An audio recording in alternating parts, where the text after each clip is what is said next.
Okay, so we are going to continue the discussion on fault tolerance, okay, but just as an aside, I will again repeat the same thing I sent by email. The midterm is going to cover lectures 1 through 15, chapters 1 through 6. All the lecture notes have also been posted, everything is up to date. So, again, if you have questions, ask me or the team. Right, so let's continue our discussion on fault tolerance. This is not material for the midterm, but certainly final. You have to still pay attention. Okay, so it's going to become part of the final exam. So we started talking about fault tolerance towards the end of last class, and we basically said in distributed systems where there are lots of machines, lots of software components, the probability of any component failing or going down starts approaching 1 as the number of components starts approaching infinity. So you have to design your systems assuming that failures are the common case. Okay, typically, most systems assume that failures are the exception. Normal operation is the common case where no components are failed. In distributed system, it's exactly the opposite, especially large distributed system.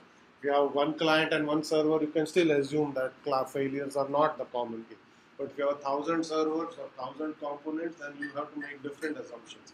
You have to design your system differently. So, using fault tolerance principles are actually at the heart of some sort of design principle. So, what we will do today is to look at some high-level ideas on how you can deal with faults. Yeah, and we'll look at different kinds of faults and see how one can go about designing systems that will allow us to deal with this one. Okay, and this material follows nicely from the material on replication. Okay, because we talk in replication chapter we mostly talked about consistency, the problem of consistency. But I had said that you can also replicate for high availability. So if some machines go down, other machines are still running and they can take over or they can continue the task. Here we are going to look at how do you actually use replication to ensure you can tolerate faults of various sort. Okay, so that's basically the connection or the reason we have this sequence. So we are going to talk a little bit about agreement in the presence of faults, and we will talk about reliable communication, and maybe we'll get through a little bit of the distributed commit part. Failure recovery we may or may not get to today. Okay, it is there in the lecture slides, but we may have to look at it next time. Okay. So to understand how to deal with faults and how to use replication, let's take first a very simple circuit that is actually shown. This is a hardware circuit, not a sort of software. A hardware circuit that has three components A, B, and C. Okay, so the input comes to A. A does something to the input. Here, there's one line means one bit input. Okay, so there's one bit that is going to come in. Okay, A is going to do some computation. It is going to produce a one bit output that goes to component B and that goes to component C. So what is on the top is a circuit with no redundancy, there is no replication. So if any component A, B or C becomes faulty, the circuit will stop functioning. Okay.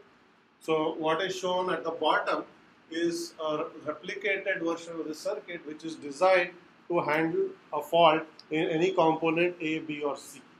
Okay. And the way you do this is you basically have multiple copies of the same circuit on the hardware. Okay. The input is replicated and fed to all of those copies, and then you are basically going to see what output is produced, okay, and somehow deal with that output and figure out what to do in case of a fault. Okay.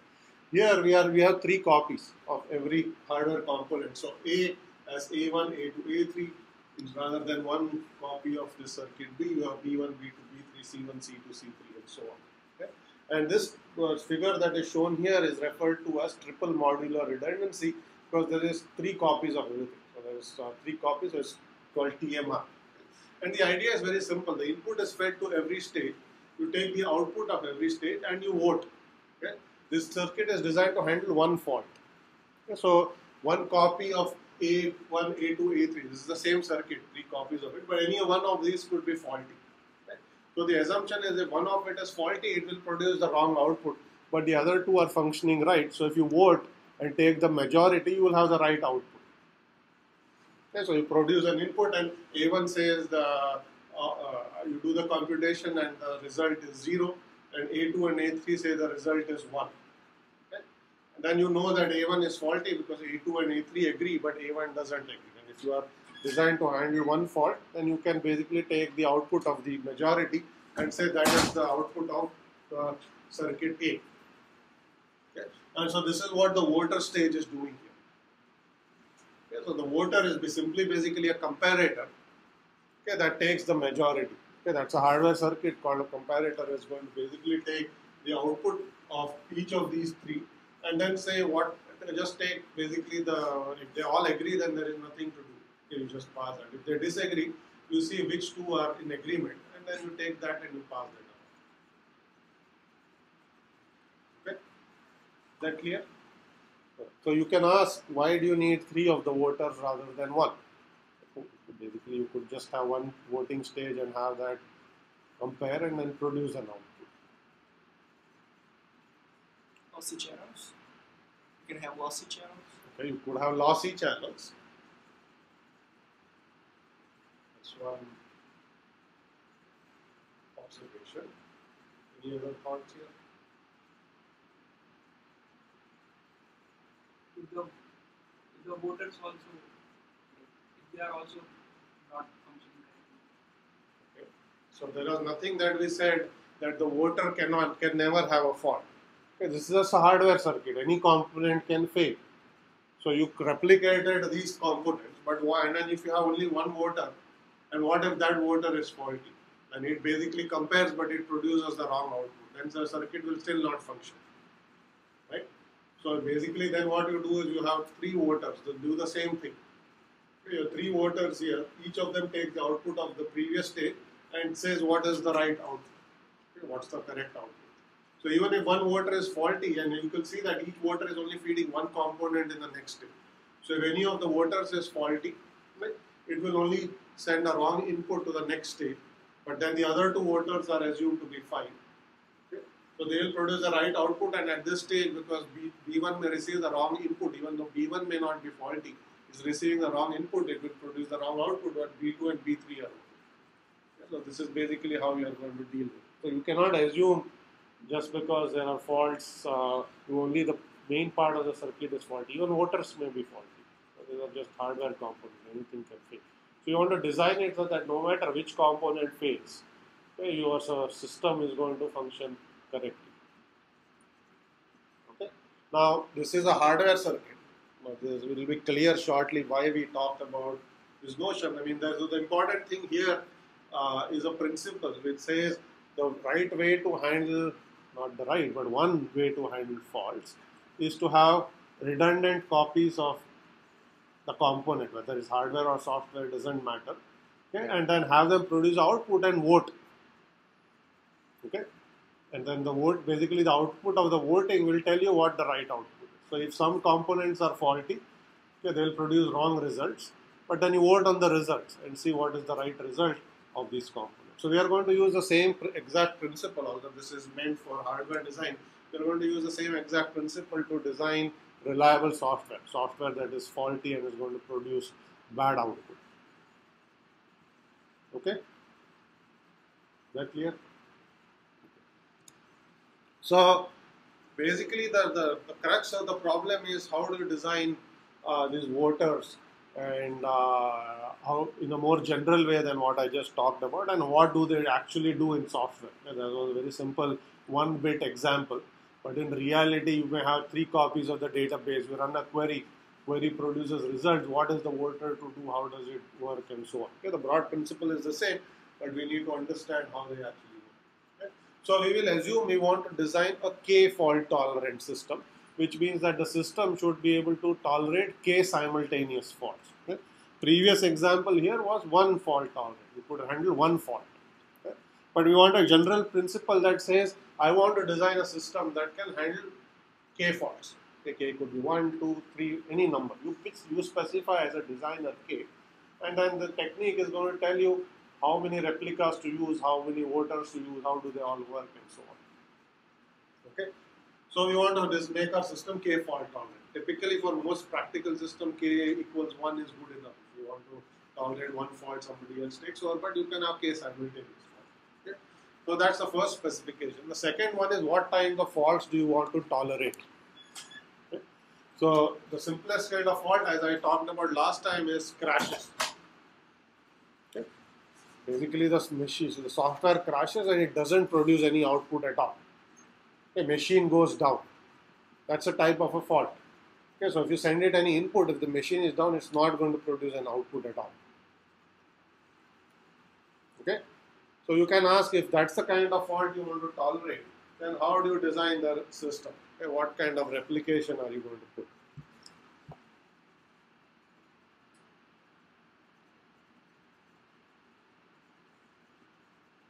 That clear? What? Usually you have one more serious work so that even if everybody else knows, at least have one. Right. So since we said the only kind of fault you want to tolerate is crash. Okay, so if one machine crashes, then you need a second replica if you want to tolerate one crash, one fault. Right. So essentially the principle is you need k plus one replicas to tolerate k fault, because the fault is a crash.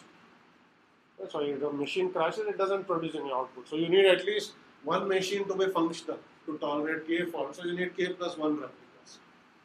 Okay, so the only kind of faults that you want to tolerate are crash fault tolerance. Then you don't need a voter here, because we are not assuming that you will produce bad results. The only kind of faults we are tolerating is produces no results. So if the result is produced, we are assuming that the result can be trusted, that it is not faulty. So in that very simple case, you don't need a voter at all. You just need k plus one replicas to tolerate k faults. Okay? Very straightforward. So if k equals 1, you need 2 replicas. K plus 1 equals 2. So basically one crashes, the other one is going to tell you what the result should be. Okay? So that's a simple kind of fault. But in most cases, for systems don't just crash. They actually can have bugs. They'll produce bad results, not just stop functioning. Okay? So these are more sort of complicated kinds of faults to handle. Okay? So you may have your system will produce erroneous results, it may produce random results, it may produce malicious results. Okay? And you want to tolerate any of these kinds of faults. Okay? These class of faults are referred to as Byzantine faults. Okay? They are called Byzantine failures. So Byzantine essentially means that the system, any replica can do any arbitrary malicious things. Okay? Every once in a while it may seem like it's functioning perfectly well, it's producing the right result. Once in a while it's going to just produce some garbage. Sometimes it may fail to produce any result. It can do anything. Okay? And you still want to have a system where you basically can decide what the right result is. Okay? Byzantine faults are the hardest kinds of faults to tolerate. Okay? Crash faults are the simplest kinds of faults to tolerate. Okay? So these are two ends of a spectrum. There are things in between as well, but we are going to ignore them all. Okay? So we are going to just go. This one we said you just have k plus 1. Now we'll see what we need to do here. Okay? So these are the most kind of notorious faults to tolerate. And this is where we are going to use voting. Okay? In the previous case, we didn't need to use voting. So we'll assume that you have replicas, some number of replicas. They can be Byzantine fault. They can do arbitrary things. Okay? And you want voters to basically figure out. Okay? And because the system is Byzantine faulty, you have to assume that the voter can also be Byzantine faulty. The voters can also have the same kinds of Byzantine fault. Just as in the previous case we said the voter can also have a fault, the same is true. Okay, any component in the system can experience a Byzantine fault. So we can't assume that the voter is more trusted than the components that are doing the computation. Okay, any part of the system can have Byzantine faults, and we still want to be able to decide what the right result is. Okay? So the question is, how do you do this? So when I say we want to decide what the right result is, you have to understand what we means. Okay, we could be an external observer, or we could be the software processes themselves that decide and produce an output. Okay, in this case, we are referring to, you have a collection of processes and you say, give me one output at the end of it. Okay, and then you basically, and all of these processes need to also agree on what the right result is. They will run this protocol. Okay, and then the voters there will vote and figure out what to do. So you want, basically this process is referred to as reaching agreement in faulty system. You want to vote and you want to agree that this is the right result. And you want all processes to also agree. Okay, the faulty processes will disagree. The majority should agree that this is the right result. Okay, and produce an output. Okay. Now this is a class of protocols. Okay, you may have heard of this term consensus. In distributed system, there's a class of protocols called consensus protocols. Reaching consensus basically also means reaching some agreement, saying in case of Byzantine faults, what can we do?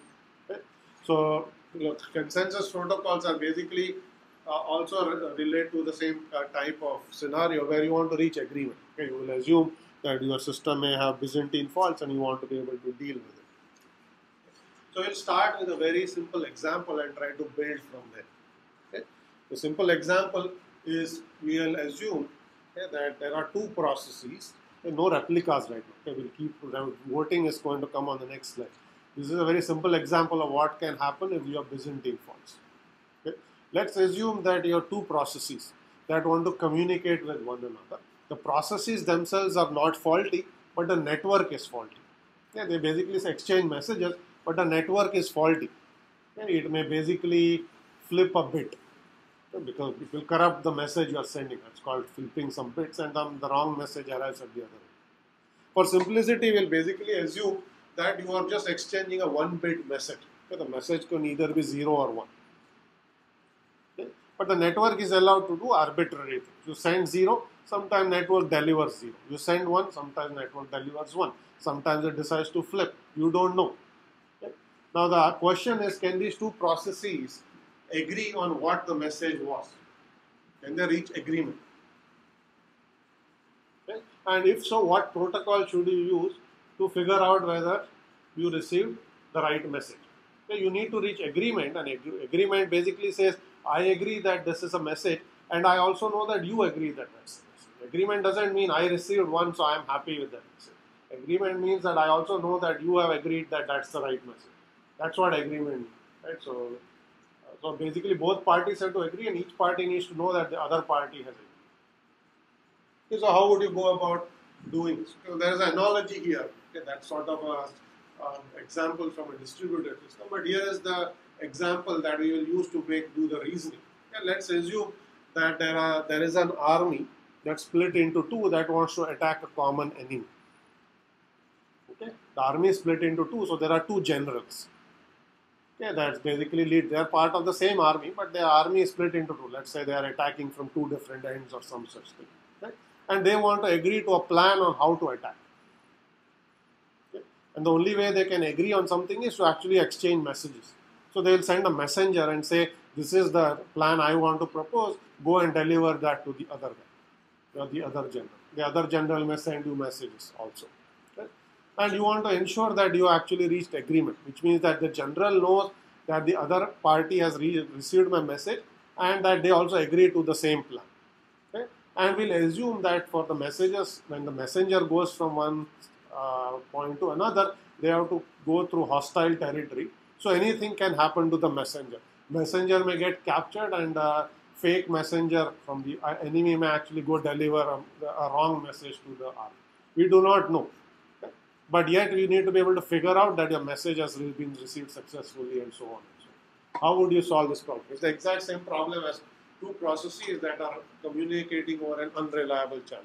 Okay? Yes. We need to make sure that there's a path between all of the good nodes or processes, such that the message does not go through any bad territory. Okay, so one solution is you need to find a path that is going to not have the same problem, meaning that it doesn't go through any bad paths.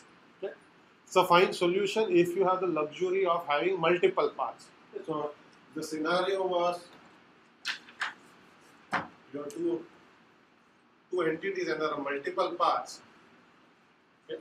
If you could find one that you know is not going to have any problem, so the message is delivered perfectly, you are good. Okay? That's true.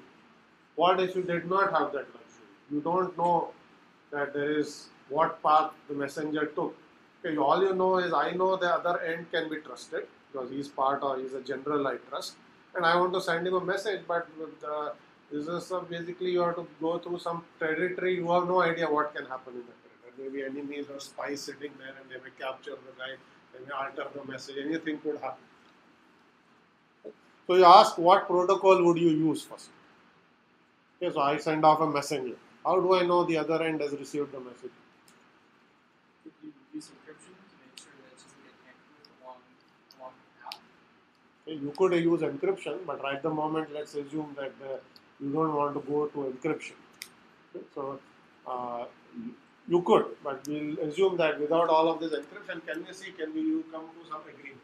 What's the simplest thing you can do if you send a message, but you want to know whether the message was received?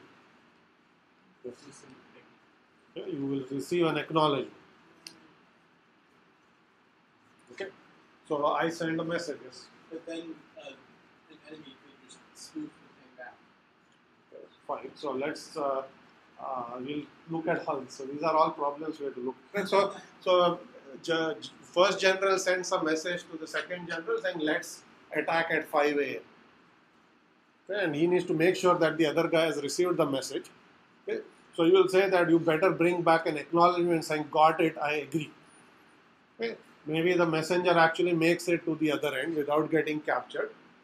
Okay, and then he says, here is the message. The other guy says, yes, let's attack at 5. He says, got it, I agree, and he sends the message back. And the messenger actually comes back, and the first general receives that acknowledgement saying that you have received my message and you agree with me. Okay, are we done in this scenario?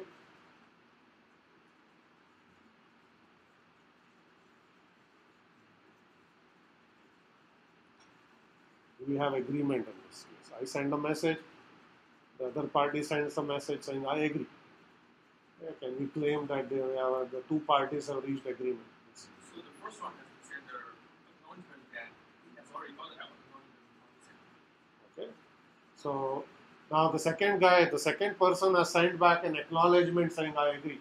How does that person know that the acknowledgement was received? What if the messenger got captured in transit and the acknowledgement was never received? The messenger has made it fine, but the second party doesn't know that. So you can say, I'll send an acknowledgement to the acknowledgement saying, I heard that you agree, so I agree. Here is an acknowledgement saying, I received your message. Okay, so you send the messenger back. Messenger goes, let's say nothing happens, he delivers or he or she delivers the message. You say, do we have agreement? Okay, you can recursively say the same thing. That message went, but how do I know the message actually made it to the other end? What if this act for the act got captured by this thing or by the enemy, and then we have no agreement? Okay.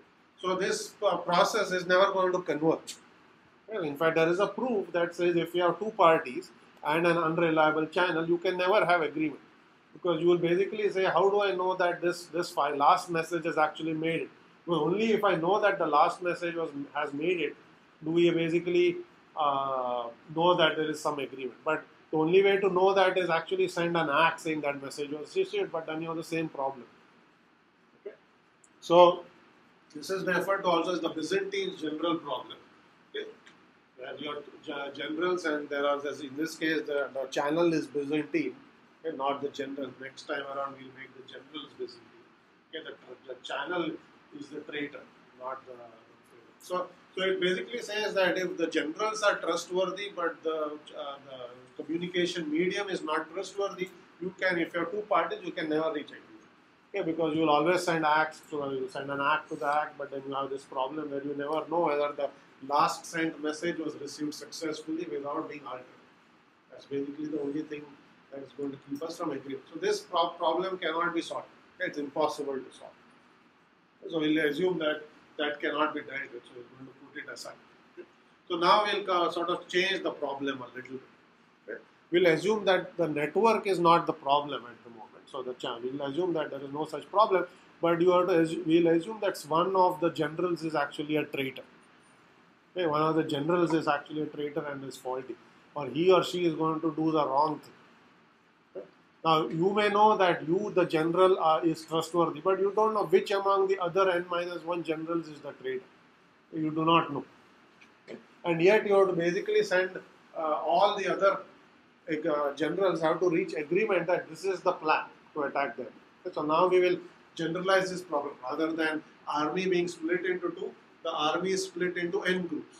Each is commanded by a general. One of these n generals is faulty, Byzantine faulty. Byzantine faulty means the general is shrewd enough that he or she will not reveal that they are faulty, but they will do arbitrarily bad things. Because sometimes they will look perfectly trustworthy and they will agree with everything you are doing, but then they may do something that is going to basically cause some problem. Okay, that's what Byzantine faulty processes do. Sometimes they appear to be functioning right, sometimes they do produce wrong results, they don't produce any result, they can't do anything. The same is true here. Okay, so the question is, can n generals with a perfect channel, in this case if we assume a message is sent, we will not assume that the network is doing anything, the message is actually received fine. Okay? This is the equivalent of saying I am going to encrypt the message and digitally sign it. So if the channel tries to tamper with it, I can detect that. Perfect. We have not done security or encryption, but there are techniques that say if the channel tries to alter it, we can detect tampering. But if the message itself is faulty, the general actually sent a bad message trying to trick me, that I cannot detect because I don't know which general is actually the traitor. Okay, so we are trying to figure that out. Okay, so perfect channels, but one of the generals is a traitor.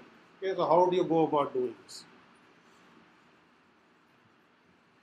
Okay, before I present any solutions, you can ask yourself the question. Okay, if you have, I'm going to make that simpler. Right? If you have n friends, n minus 1 friends, and you think that one of them is not to be trusted, but you don't know which one. How do you figure out which of your friends is person you shouldn't be trusted?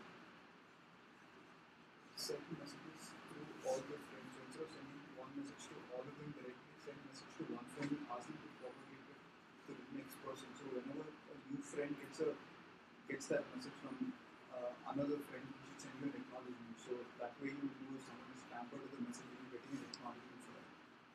Okay. So you are saying you should send messages to a friend and have them forward messages, and then you will see if somebody tampered with it. So that's sort of the idea, but remember we have to reach agreement here. The broader problem we are trying to think of is rather than the general, you have a replica of a software process. Let's say it's a database. So you have n databases, one of them is corrupt. Okay, you don't know which one. Okay, you want basically you send the same query to all data. You send the same request or same query to all the databases, and you want to figure out which one is Byzantine. Sometimes they all will agree. In that case, there is no problem. If the faulty guy does the right thing, there is nothing to do.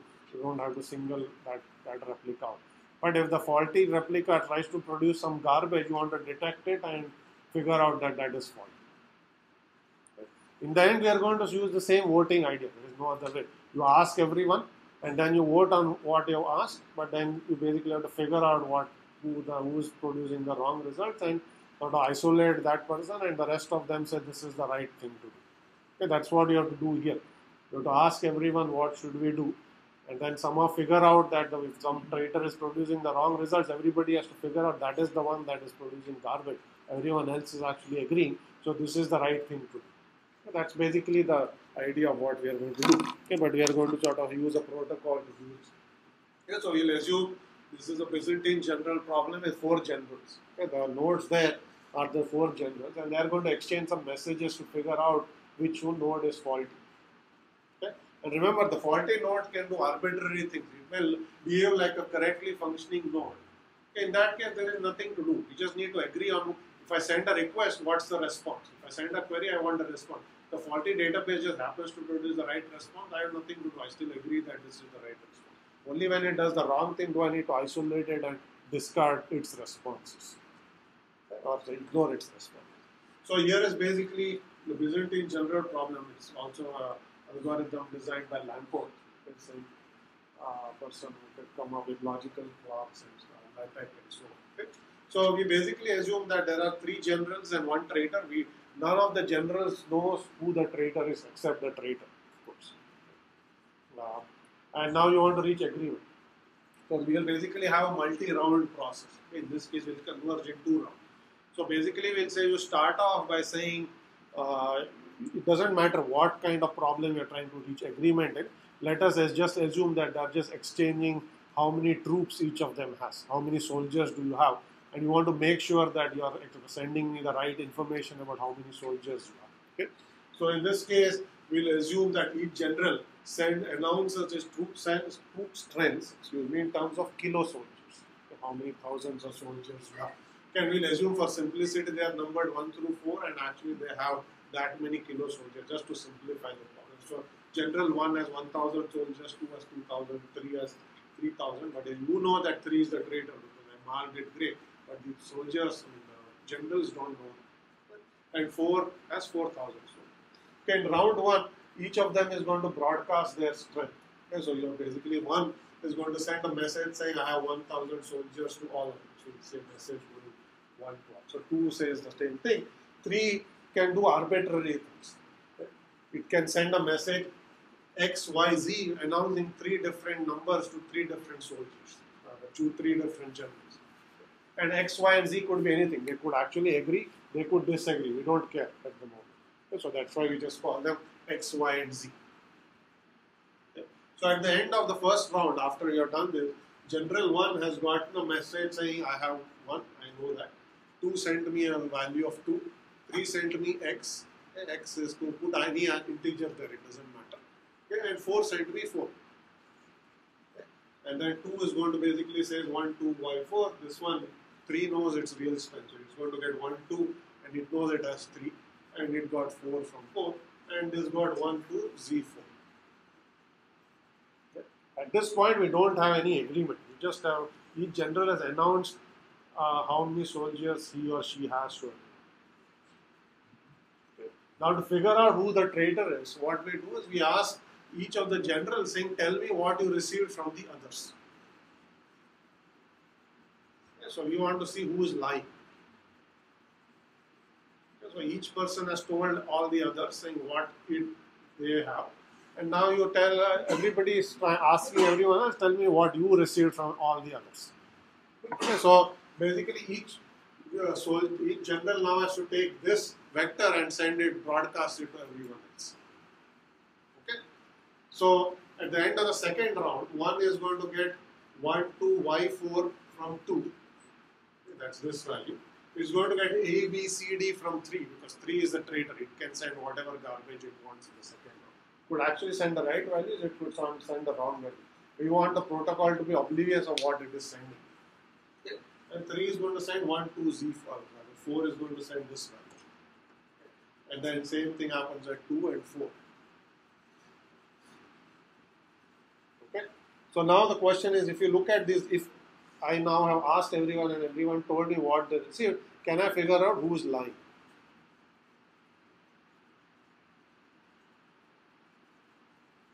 Right, so in this case, 2 of the generals are actually agreeing on what they have sent to others and what they have received from the right one. But the third guy, which is this one, seems to basically have a sort of that number is mismatching. So you'll see that their column doesn't match, and when you ask them, that also doesn't match. Okay? So you can take the other 2 and say, I now know that this is lying. Now, if it so happens that the 3 is being Byzantine and actually sends the right values, okay, they will actually match. But that's okay. If it matches, then in this case, it's in a state where it's not faulty, so you can believe it. Okay. But it starts sending garbage, you can isolate it.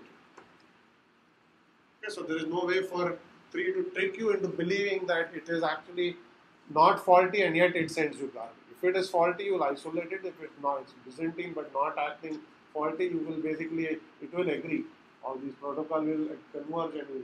So what if 3 sends the right messages to 1 and 2, but sends the faulty messages? Yes. So you can ask what if 3 sends the right messages to 1 and 2 and say faulty messages to 4. If you send a faulty message to 4 in round 2, 4 is going to broadcast that back to everyone else. So you will basically have 2 entries matching here, but that doesn't match. These are arbitrary values. That's why you call them A, B, C. In this case, 2 entries will match, the third entry will not match. But then you know that 3 sent that value. Right? Because that's the column that's not matching. So you are still isolated. Yes. What if the traitor pretends to be the loyal generals? Yeah. So he sends 1, 2, and 4 to all the other generals, but he lies on the number he has. Yes, so we are assuming, yes, you're right. So question is, what if the traitor sends the right values 1, 2 and 4, but it lies about what you have. So if it lies about what it has, then basically this is exactly the column that will not match. Right? Because what it has broadcast to everyone is not matching. It could be consistent, though, right? he could send the wrong values, but the same values to everyone. Yes, that's okay. Right? So because let's think about this, rather than 1, 2, and 4, these are the always output of a query. These are databases. You send a SQL query, okay? And now 3 databases are producing the right results. Rather than SQL query, let's say it's just a computation. You say add 2 and 3 and tell me the result. Okay? So one says that 2 plus 3 equals 5. That says 2 plus 3 equals 5. This says 2 plus 3 equals 4. That says 2 plus 3 equals 5. Okay, now if this is producing the wrong result, then you will basically have a mismatch in that entry. All these other values will actually match. Okay, so we are just basically sending a different kind of message, but in reality you are going to send the same computation, the same request to all the replica. You will expect that the results will actually match. Okay. So the idea is very simple. You basically send the request, everybody produces responses and send it to everyone else. Then you ask what did all the others tell you. And you tell that to everyone else, and at that point, if somebody is lying, they will be caught. Because at least the other two are not lying, so they will take the lie and propagate it back to everyone else, so you know that that person lied. Okay? So that's the idea. Now you can ask the same question with, you are trying to do the same protocol with 3 generals, not 2. Okay, and see if you can come to some agreement. Okay, in this case, you will actually see that you cannot agree because there is no majority. And the way to, I'm not going to go into the details of this, but I'll try to explain this with an example. Okay? Let us assume that you have 2 friends, okay? And one of them is not to be trusted. One of them is lying, one of them is telling the truth. Okay? Now, if you ask them the same question and they give you 2 different responses, okay, to that question, you have no way to figure out who is telling the truth and who is lying, okay, if you don't know. Okay? Same is true if you have 3 generals. Okay? One knows that it is trustworthy, but it doesn't know whether to trust 2 or 3. Right? So that's you. One is you. These are the 2 friends. You know one of them is a traitor. You know you are not a traitor. You are telling the truth. You know one of these other 2 is lying, but you don't know which one, because they are just disagreeing. They are just giving you 2 different results to the same question, but you cannot figure out which of those 2 to pick. Exactly what I said, the broad intuition. So what this is basically saying is the same problem as the previous one, but it's saying that if you have two loyal generals and 1 traitor, each loyal general cannot figure out which of the other 2 is the traitor. You need a majority, essentially. So if you are the observer and you are observing the rest and they are disagreeing, you can't figure out what the right answer is. In the previous case, if one of them is the observer, okay, there is a majority among the other 2. Those 2 are actually agreeing and disagreeing with this one. So in this general can figure out that those 2 are telling the truth because they agree and they disagree with this. Similarly, one knows that 2 and 4 are agreeing and they are sort of in disagreement with 3. So you can actually isolate the party that is faulty. But if you basically take that down from 4 to 3, if you are the observer and you are trying to come up with some agreement, you cannot figure out what to do. Neither can you convince someone else what the right answer is. Okay? Is that clear? So what this is essentially saying is that if you have m faulty processes, okay, agreement is possible only if you have 2 plus 2m plus 1 correct processes out of 3m plus 1. In case m is equal to 1, that says in one faulty process, you need 3 out of 4 correctly functioning processes, okay, to reach agreement. In this case, that means if there are only 3, that condition is not satisfied. Okay. So basically, what that's also saying is you need 2/3 majority to function correctly. When you're Byzantine form. Now you have to distinguish between detecting a fault and reaching agreement. Okay. In this case, it is sufficient to have 3 processes and one can know that there is a fault because 2 and 3 are disagreeing. You know there is a faulty process because there is disagreement. They are producing incorrect responses. That's just detecting a fault. To detect a fault, this is good enough. to reach agreement saying what's the right answer, you need to add one more entity here which is functioning correctly, so that those 2 out of 3 will basically tell you the right answer.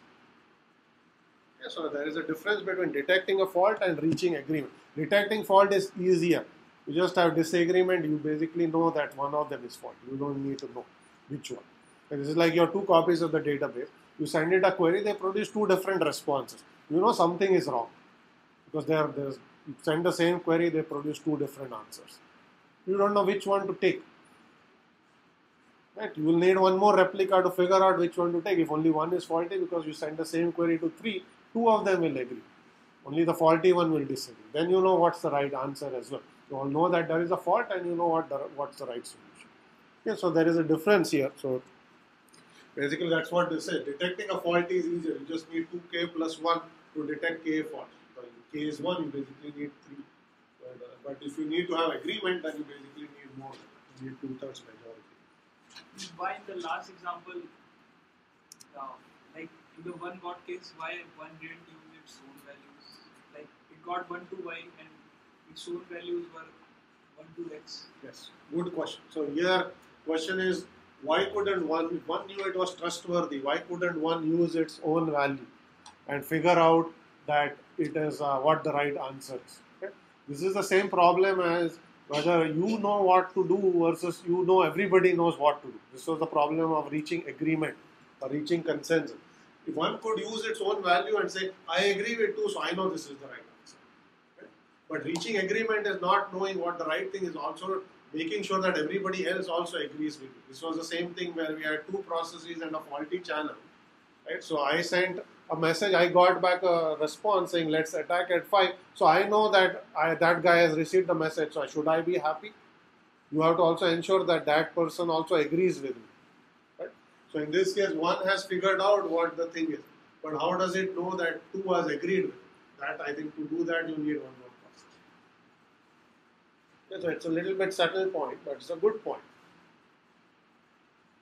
Okay, it's one thing to say I use my own solution, I use my own result and compare it with 2 and I know 3 is faulty. But can I convince 2 that 3 is faulty and reach agreement? That's the problem. Okay, because all you have done is you have basically figured out you cannot reach agreement. That's the point. The consensus is harder than just detecting faults.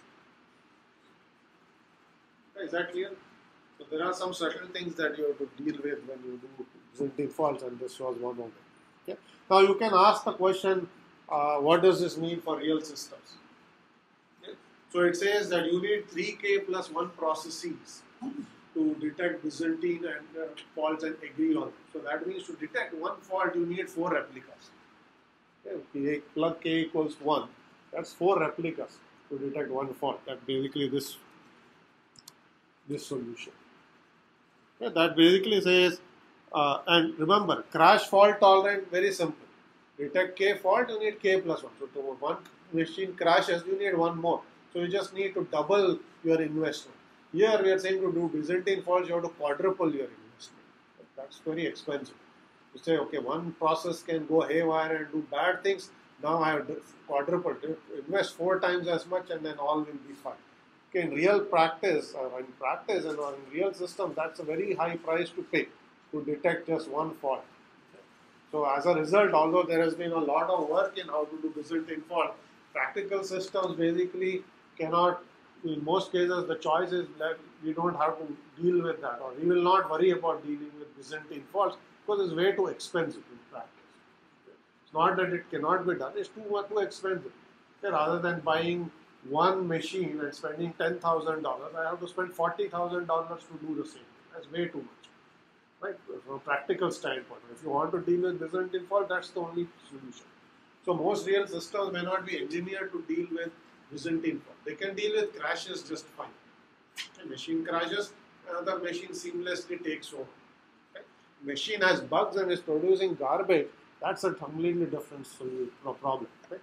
That will get exposed to users. You will actually see sometimes you send a request and something bad comes back. You have no idea what happened. Yeah, that's an example of a Byzantine fault. And in most cases, because of the high expense, no other reason other than the high expense, this is typically not done. Okay. But if you want to pay the price, that's how you would have to actually do it. Any questions on that? This is a very classical problem in distributed systems. It's called dealing with the Byzantine general problem is another of those very classical problems. So Byzantine was a place in, I think, ancient Italy or Greece, I cannot remember which one, where all these generals were actually traitors or backstabbers. So nobody knew whom to trust and whom not to trust. So they had to go through some arcane processes to figure out if I want to simply agree with someone else, but I cannot even trust that person because anybody can come and do anything to you. How do you actually reach agreement? That's where this problem has actually come from. Okay. All right. So I'm going. So this is. I'm going to skip this reaching agreement. I already said enough about it. Instead, I'm going to talk a little bit about reliable one-to-one communication, and then we'll talk about distributed commit and two-phase commit and things like that, which are actually used in practice. Byzantine fault tolerance, well studied but too expensive to use, so it's good to know. But in most practical systems, you won't see anything like that implemented. So let's go back to one-to-one communication. So we talked about processes being faulty. Okay, now let's see what happens when you deal with network faults. Okay. In this case, again, there are multiple scenarios. Okay. The network can simply drop your message, just like crash fault tolerance. The message you send a packet is not delivered. Packet just disappears. Okay. Or you can have a scenario you send a packet and some other packet appears at the other end. Okay. The network actually alters the packet and produces something else. Okay. So we are only going to again deal with the first problem, which is you send a packet does disappear. Okay, that's the far more common case where router gets overloaded or something happens and the packet is simply discarded.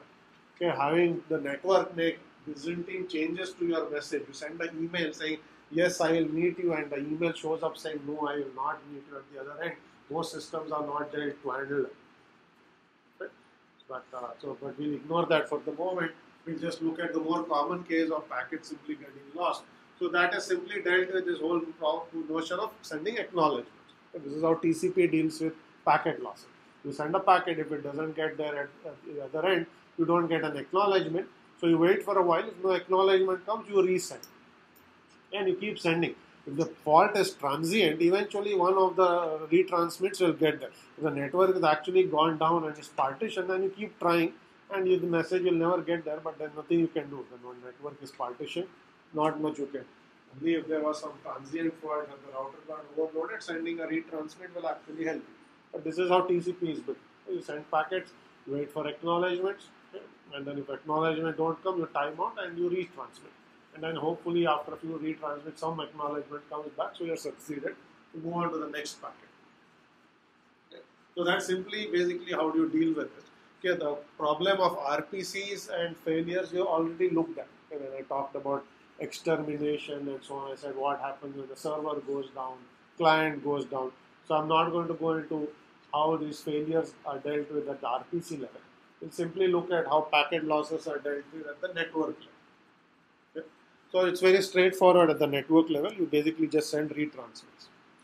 Now there is a special case of how do you do this when you have multicast communication, one-to-many communication. Okay. So there's one sender, multiple receivers. You send a packet once, it's delivered to n recipients. Okay. Some fraction of those recipients may not get the message, okay, because the network simply dropped that copy of the message. Okay. So you could basically use a simple ACK-based scheme saying every time I send it, all the recipients have to reply to me. So I know that everybody received it. Okay. And if some of them don't reply to me, I'm going to resend it to them. So you could do this. So this is simple ACK-based scheme. Okay, so you can do reliable multicast using simple ACKs. But the problem with simple ACKs is that the amount of processing the sender has to do keeps growing as the number of recipients increases. Okay, if you have 100 receivers, one sender, every packet generates 100 packets coming back to me, 100 ACKs come back to me.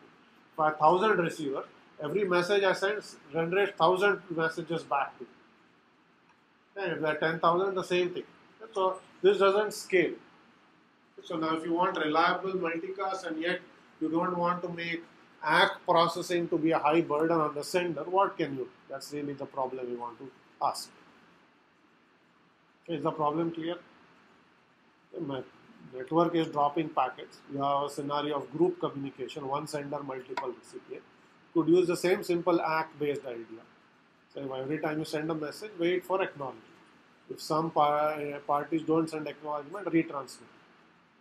But the problem is now, as the size of the group grows, the number of ACKs that are coming back also grows in the same proportion, and that makes it much higher burden on the receiver. Okay, so what would you do?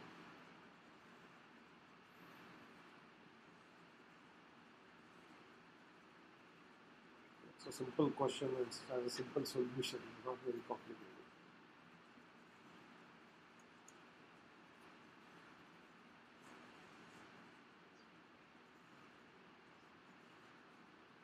So instead of sending many messages, many confirmations, you can just somehow centralize and send a single message saying that everyone has received. Who will centralize it? So you are saying centralize, that's actually a technique that is used, but you have to think about who's going to do it. You could certainly come up with a complicated scheme where you have 4, so this one will send an acknowledgement here, and you basically send an acknowledgement back saying these 2 have received it, and so on, and then you would have only one acknowledgement going. So now, but everyone has to process multiple messages. So that is indeed a scheme that is used. It's called ACK suppression. If you actually have a tree-based delivery mechanism, this ACK works quite well, where you have one sender and the recipients are sort of nodes in a tree. So you basically send a message, it just goes down the tree, ACKs come back, but then you take all the ACKs from your subtree and you send one ACK up. This technique is referred to as ACK suppression. This is also used simply to reduce the number of ACKs flowing back to the sender. Yeah, but now the only disadvantage is every recipient has to do extra work to get ACKs and forward the ACKs. But that is actually used. It's called ACK based. So that's basically. Okay, so the solution really is to say, rather than acknowledging that I have received a message, why not flip it around and say, only tell me when you haven't received something. Okay, you must just send saying, resend this message, I did not receive it. Okay, this is referred to as a negative acknowledgement. Okay? This will only work in the scenario where you are sending a sequence of messages, not just one. Okay, you are sending a sequence, every message that you send is numbered. Okay, you have a sequence number that will increment. So you send the first message saying message number packet 1. Send the second message saying packet 2. Send the third message saying packet 3. Okay? Now if you are receiving this sequence as a recipient, if you actually see a gap, you know that some message is missing. Because then you send a negative acknowledgement saying, I did not receive message number 24. I received 23 and then the next message that came was 25. So I'm missing 24. Please send that back. Okay, yes. So we'll come to the last packet file. Okay, so if you have lost any packets in the sequence, you are going to basically, so that's what is shown here. So you get a negative acknowledgement called a NAC. Okay, this is a NAC based scheme. So here you only get a message. The sender only has to process genuine messages where it has to actually do something.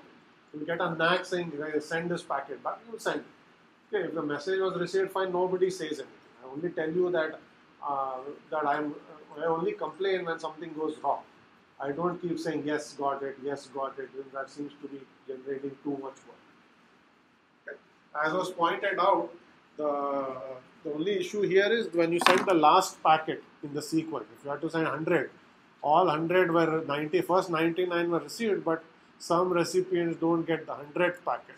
There is no 101st packet coming back to tell you that you lost a packet. Okay, so in this case, you might have to send a dummy packet saying end, this has ended. Okay, or you may have to just have to time out and say I haven't received a packet in all. The last packet you have to come up with some heuristic to deal with. Yeah, otherwise the rest of it is easily handled using maths. Okay.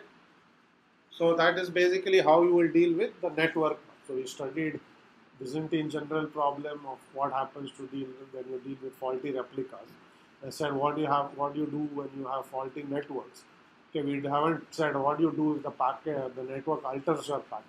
You only looked at the case where the network drops your packet silent and doesn't tell you. Yes. But don't we have the same issue where the NAC drops? Because if you assume if no NAC comes back, then it's fine. Yes. No, it's still messed up. Right. So most of these protocols are actually built with some timeouts, which says that I send a NAC, I start a time. If the packet I sent a NAC for doesn't come to me, I send another NAC. Now the assumption is that all the packet drops are all transient. There's actual network fault. Somebody went and cut the cable, for instance, which incidentally recently happened in Greece. Some divers went and cut an undersea cable and disconnected large parts of the country from the internet. So you cannot send NACs and hopes for something to actually happen because the network has actually gotten partitioned. Only cases where there are temporary overloads or some routers are rebooting, some transient problem occurs, you can send NACs. Right? So the assumption is if you send enough complaints, something will come back to you eventually. Okay? Any other questions? Okay. So that's one-to-many communication. We're going to spend maybe 10-15 minutes talking about this problem of atomic multicast and distributed commit, okay, which is a slightly different problem. Okay, again, it's a part of the discussion of fault tolerance, and reaching agreement, but done in a slightly different way. Okay. So you want basically now to look at this problem of atomic multicast, which is I don't want to basically assume that I send a multicast message that some groups got it, or not some group, but some subset in the group got it and others did not. I want an abstraction from the system which says I send out a multicast message. It has to be all or nothing. So the system guarantees to me that everybody in the group received it, or if somebody did not receive it, then everybody discards it and nobody has got it. Okay, I want that abstraction. I don't want a scenario where some replicas got it and others did not get it, because that is problematic for me. Okay, so you can ask, why do you want such an abstraction? So here is an example of replicated database. Okay? Let's say bank database, okay, replicated on 3 different machines. You send a query saying go and add $10 of interest to this bank balance. I send it to all 3 replicas.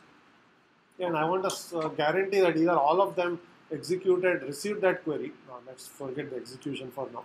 All of them received the query or nobody received the query.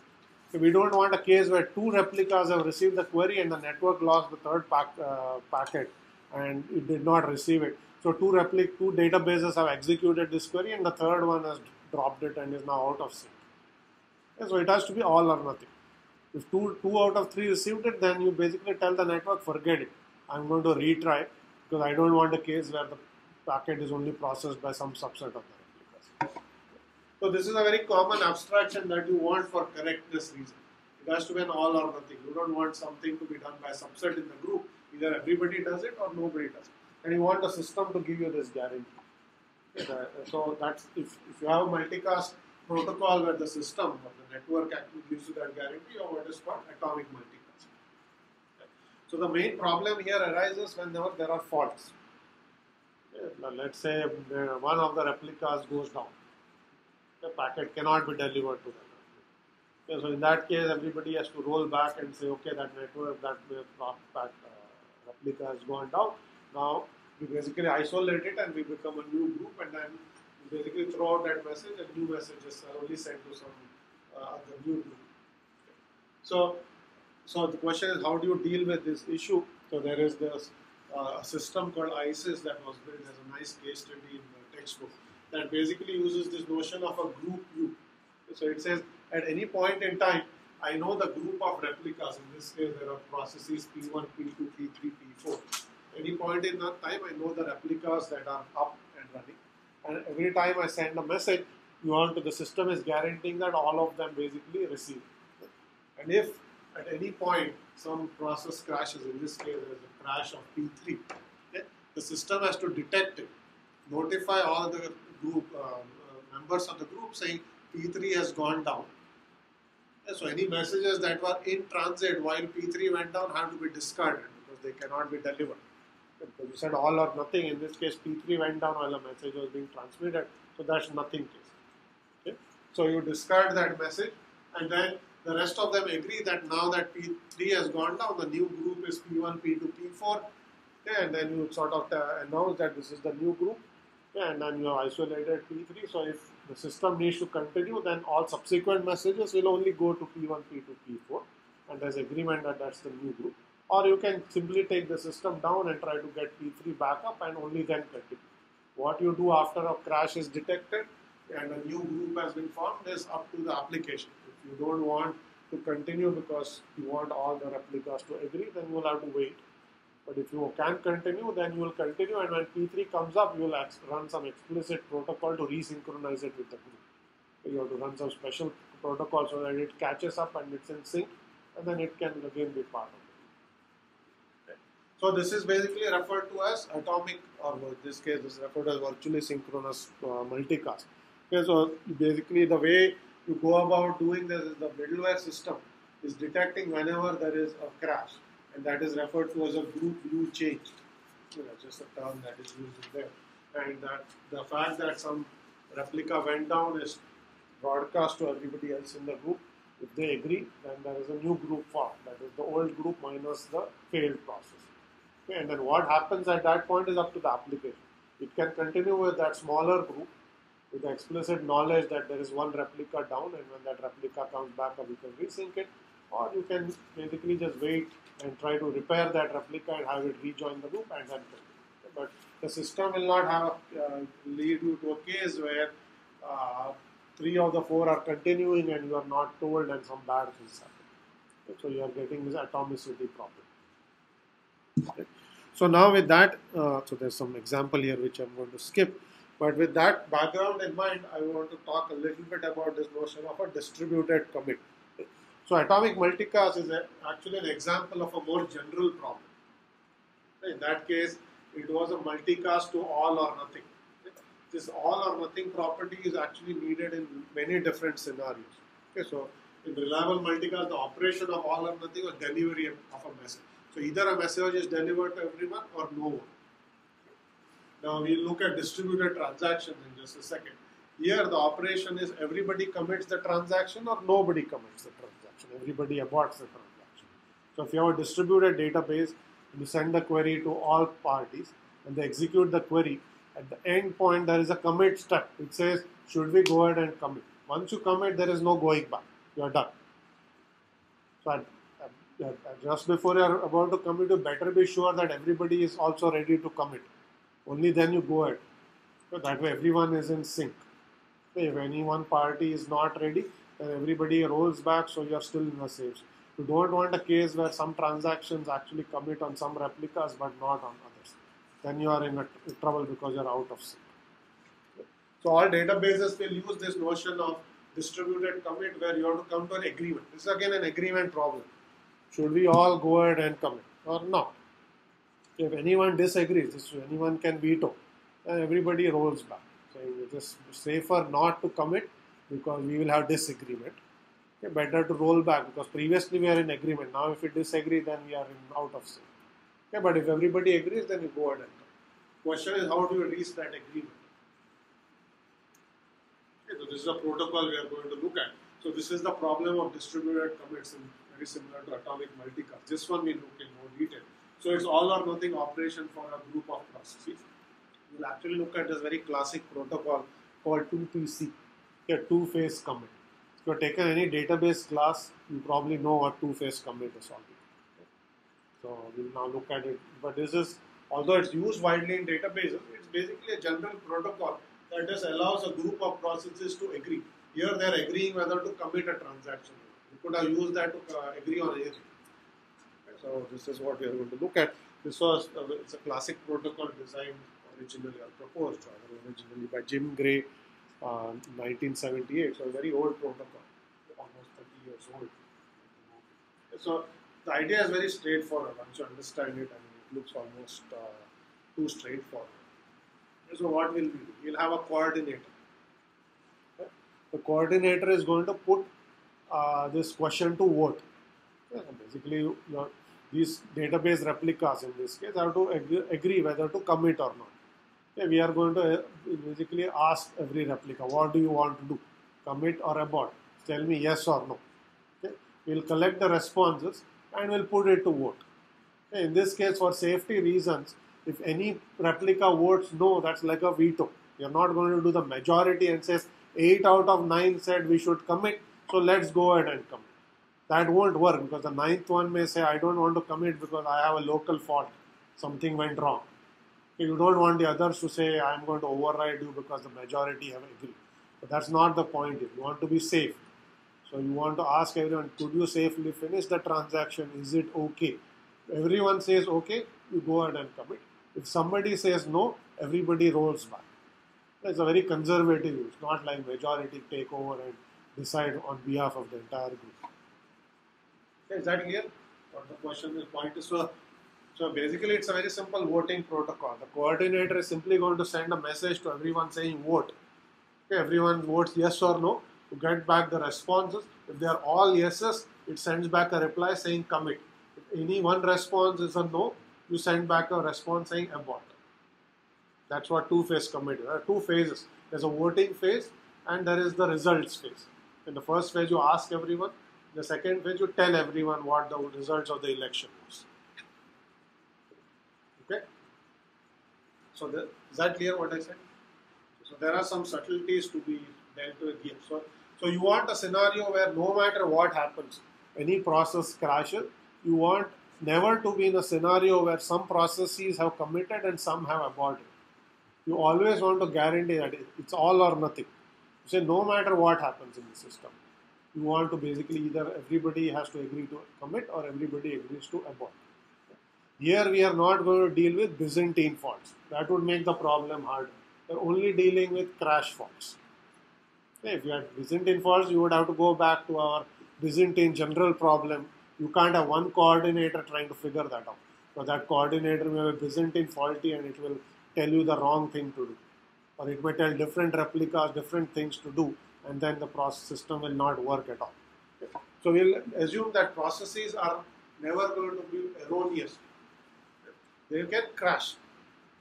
But because they can crash, still bad things can happen. And you want to avoid that. Yeah, so that's the problem we want to solve. This is a state transition diagram that shows what happens or how the protocol actually executes. Okay, so initially, this is the coordinator, that's each of the replica.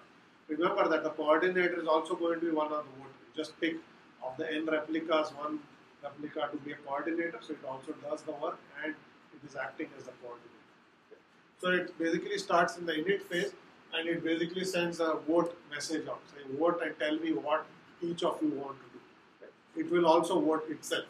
Okay. And it will go into a wait state where responses are coming back from all the replicas. And then it will basically just compare all the responses.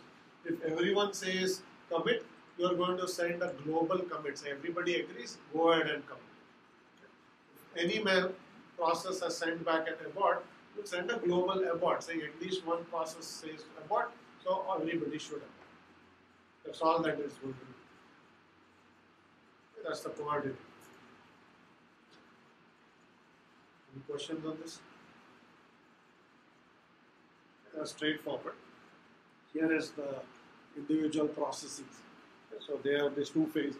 So they start from the init and they basically get a vote request. So then they are going to vote and then go into a ready state saying I'm going to now go into this ready state called ready, waiting for the results of the election. Okay. And then when the coordinator basically sends the coordinator sends a global commit, you send an acknowledgement and you actually commit. The coordinator sends a global abort, then you are going to get an acknowledgement and abort. Okay. So there is a direct transition here from init to abort, where if you voted abort after getting your thing, you don't have to go into ready. Because you know you voted abort, you know the results of the election.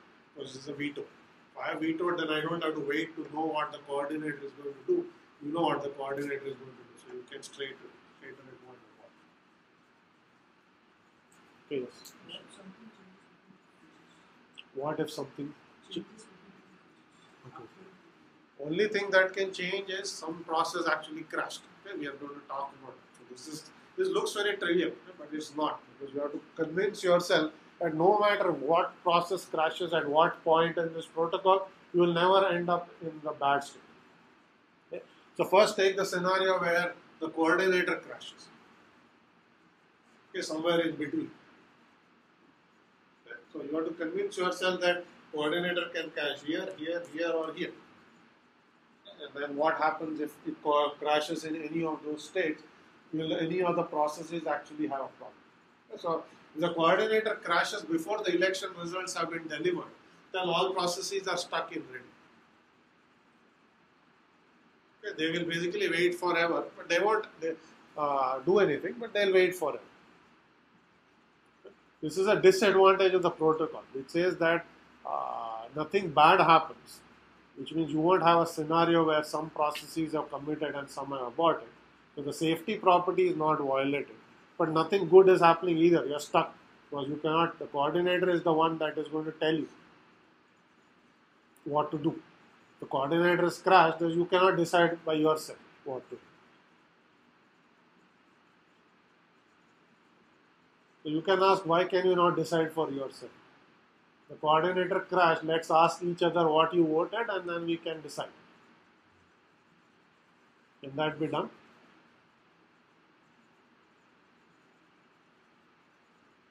It is not. The other process can't guarantee that the coordinator is. No, let's assume it has crashed. Question is not whether the coordinator crashed or not. Let's assume it has crashed. I'm simply asking, saying, if all these processes voted, why are they dependent on the coordinator to tell the response? If the coordinator crashed, can they just ask each other and decide what to do? They all said, each of them says, okay, we all agree to commit, let's go ahead and commit. Or they can say, let's play safe, coordinator has crashed, let's simply abort the transaction and move on. Are either of these two okay to do?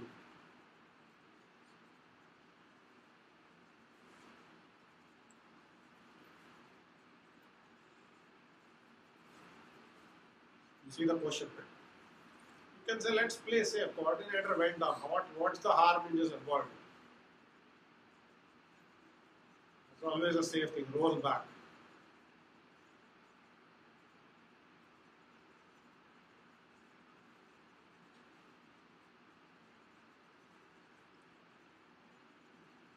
Could also ask each other, so what did you say? If everybody says commit, you may say let's commit.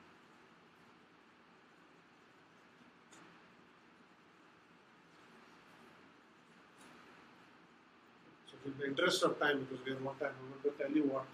So it turns out that you as in the rest of the processes cannot decide without the coordinator. Simply because the coordinator is also a replica. It may have voted to do something. You don't know what it voted. Okay, these rest of them may have said, let's play safe and abort. What if they had all voted to commit? The coordinator also voted to commit, and it has decided to commit, but before it could send the messages back, it has committed, so not send messages back and crashed. So if you say, let's play safe and abort, and the coordinator comes back up, the coordinator has committed, and the rest have aborted. Bad scenario. Or vice versa. Everybody here has agreed to abort, but coordinator is a replica itself. It may have decided to abort, the rest don't know that. So because it's the only one collecting the votes. Votes are not multicast. So it may decide to do the opposite of what everyone else does. So you cannot simply say, let's ignore the coordinator and either play safe and abort. That's not playing safe because coordinator also votes. And if it actually voted to do the opposite of what you had said and it has agreed to commit, you will actually end up in a bad state. Okay, so you cannot actually, so you can see that it also basically goes and decides whether to abort and commit. So it has reached a decision, and if you reach the opposite decision, then you are going to be stuck. Okay, so this it looks very straightforward, but it's subtle. Okay, so you have to sort of look at all the scenario, and we have only considered the case where the coordinator has crashed. All sorts of bad things can happen if you don't take this protocol into account when some of these parties are there. You can ask what happens if some process crashes when it's in red. What happens if you receive the results of the vote and you have crashed when you are about to either commit and abort. Okay, we'll come back and look at that next time. But you have to analyze all of these possibilities and guarantee that always it's all or nothing. No matter what happens, no matter which entity crashes at what point, you will never be in an unsafe state. Okay, it turns out that this protocol is correct. It won't lead you to an unsafe state, but we are trying to reason to ourselves that it's correct, rather than just assuming it is correct. Okay? So we'll stop here today. We'll continue this discussion after the exam next week. Okay, so for now we'll just wait.